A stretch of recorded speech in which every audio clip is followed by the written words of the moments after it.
we'll guide you through how to set up Streamlabs for your streaming needs. If you find this helpful, consider subscribing and liking the video. First, go to the Streamlabs website on your desktop and download the latest version of the Streamlabs desktop application. Once it's downloaded, open the installer and follow the prompts to install it on your computer.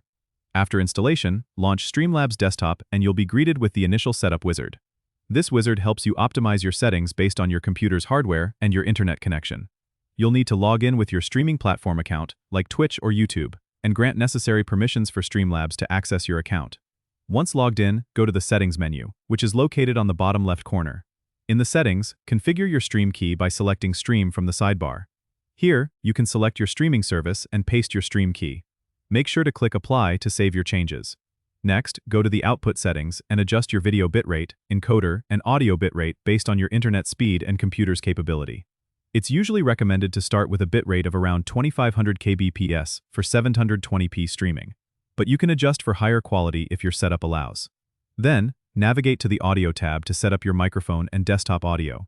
Make sure to select the correct devices so your viewers can hear both your voice and any audio from your computer. Now, you're ready to set up your first scene. Go to the Scenes section, click the plus sign to add a new scene, and name it. Then, add sources like your display capture or webcam by clicking the plus sign in the Sources section. Arrange these elements in the preview window to customize your stream layout. Once everything is set up, click Go Live on the bottom right corner to start your stream. Don't forget to subscribe and comment if this helped you out.